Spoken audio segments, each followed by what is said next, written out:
इसी सोच की वजह से आज दुनिया और देश के तमाम लोगों के मन में वो छा गए। और एनसीपीए से तस्वीरें आप देख रहे हैं, उनके पार्थिव शरीर को अब यहाँ पर उठाया जा रहा है क्योंकि अंतिम संस्कार के लिए उनका पार्थिव शरीर अब यहाँ से आगे ले जाया जाएगा। अंतिम दर्शनों के लिए शाम 4 बजे तक का वो वक्त था जब उनका ये पार्थिव शरीर एनसीपीए में यहाँ पर रखा गया था।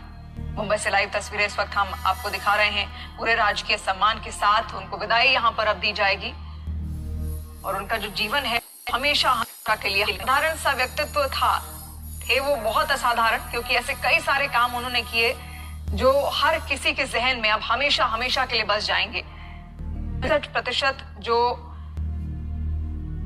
उद्योग से उनको आमदनी होती थी वो सीधे जाती थी टाटा ट्रस्ट में, जहां से फिर स्वास्थ्य के क्षेत्र में वो काम करते थे। वहां से शिक्षा के क्षेत्र में भी टाटा ट्रस्ट द्वारा बहुत सारा काम किया गया।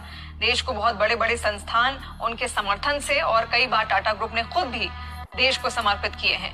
तो ऐसे में उनके इस योगदान को कोई कभी भूल नहीं पाएगा। लेकिन आज अंतिम विदाई उनको यहाँ पर दी जा रही है। तमाम बड़ी हस्तियों की आंखें भी उस वक्त नम थी जब उनके अंतिम दर्शनों के लिए वो यहाँ पर पहुंचे। आमिर खान, उनकी पूर्व पत्नी किरण राव भी उस वक्त उनके साथ मौजूद थी। इसके अलावा देश की जो नामी ग्रामी हस्तियां थी, जो बड़े बड़े उद्योगपति थे, वो भी उनके अंतिम दर्शनों के लिए यहाँ पर आज पहुंचे। और अब ये तस्वीर आप देख रहे हैं जब अंतिम संस्कार के लिए उनके पार्थिव शरीर को यहाँ पर ले जाया जा रहा है।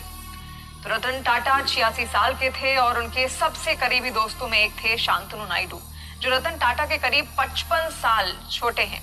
शांतनु नायडू एक साधारण परिवार से आने वाले इंजीनियर हैं, लेकिन पशु प्रेमी होने की वजह से उनके बारे में रतन टाटा को मालूम चला और फिर दोनों की पहली मुलाकात हुई। शांतनु की संस्था सड़कों पर घूमने वाले डॉग की मदद कर रही थी। शांतनु ने डॉग की सुरक्षा के लिए रिफ्लेक्टिव कॉलर डिजाइन भी किया था और इसके बारे में रतन टाटा को मालूम चला और फिर रतन टाटा ने उन्हें मिलने बुलाया। रतन टाटा ने शांतनु से मिलने के बाद उन्हें अपने साथ काम करने का ऑफर भी दिया और फिर इसके बाद शांतनु रतन टाटा के सहायक और जनरल मैनेजर बन गए। आज रतन टाटा का अंतिम दर्शन करने के लिए शांतनु भी अपनी बाइक से पहुंचे। इस दौरान उनकी आंखें नम दिखी। ये तस्वीरें उस वक्त की जब शांतनु वहां पर पहुंचे और इससे पहले भी हमने कई बार देखा है, जिस भी बड़ी मीटिंग्स में वो जाते थे या जिस भी कार्यक्रम में वो शिरकत करते थे, तो उस वक्त उनके साथ शांतनु हमेशा उनकी ढाल बनकर उनके साथ उस वक्त मौजूद रहते थे। और देखिए, पूरे राजकीय सम्मान के साथ यहाँ पर अंतिम संस्कार दिया जा रहा है। हमारे सहयोगी विवेक इस वक्त हमारे साथ जुड़ रहे हैं। विवेक, अंतिम विदाई और सबकी आंखें लगभग नम हैं। देखिए, अंतिम विदाई स्टेट ऑनर के साथ रतन टाटा जी को श्रद्धांजलि दी जा रही है। और देखिए, पहले उनके तिरंगे में लिपटा गया और फिर पुलिस में जो महाराष्ट्र पुलिस के जो ऑफिसर्स हैं वो रतन टाटा जी के पार्थिव शरीर को कॉफिन में रखकर अब सीधे जो उनकी रथ यात्रा के लिए पार्थिव शरीर की यात्रा के लिए गाड़ी लगाई गई है उसमें वो बॉडी रख रहे हैं। ये सीधी तस्वीरें आप साफ तौर पर देख सकते हैं। पूरे स्टेट ऑनर के साथ तिरंगे में कॉफिन के ऊपर में तिरंगा रखा गया है और तिरंगे में लपटे रतन टाटा जी को अब आखिरी यात्रा के लिए, शव यात्रा के लिए निकाला जा रहा है। जो उनकी गाड़ी है वहां पर उनकी बॉडी को रखा जाएगा और जो शेड्यूल था 4 बजे, ठीक 4 बजे वो मुंबई एनसीपीए के ग्राउंड में थे, जहां पर सुबह 10 से लेकर 4 बजे तक इनकी बॉडी को यहीं रखी गई थी ताकि जो लोग उन्हें अंतिम दर्शन कर सके, श्रद्धांजलि दे सके।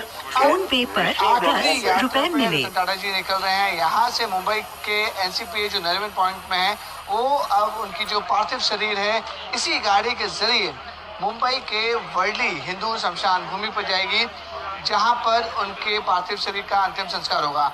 जो शेड्यूल हमें बताया जा रहा है 4 बजे जब इनका पार्थिव शरीर यहाँ से निकलेगा, 4:30 तक वर्ली के शमशान भूमि पर पहुंचेगा।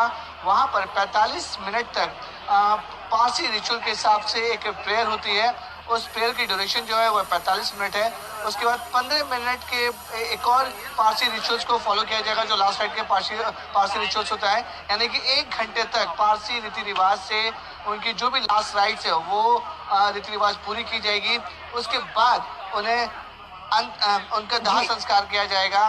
तो माना जा रहा है कि 5:30 के आसपास रतन टाटा जी का दाह संस्कार हो सकता है, ये जो शेड्यूल के सामने आया है उसमें जो प्रेयर रहेगी, पार्षद प्रेयर रहेगी, उसमें तकरीबन 200 लोग उस प्रेयर में शामिल होंगे, जिसमें रतन टाटा जी के बेहद ही करीब की फैमिली मेंबर, उनकी बहनें, उनके भाई, उनके फैमिली मेंबर्स और टाटा सन्स ग्रुप के जो बड़े अधिकारी है वो वहाँ पे मौजूद होंगे, ऐसी जानकारी मिल रही है। आप बताना चाहेंगे कि रतन टाटा जी का सोमवार से उनकी तबीयत काफ़ी ज़्यादा खराब हो चुकी थी, उन्हें मुंबई के ब्रिच कैंडी अस्पताल में एडमिट कराया गया था।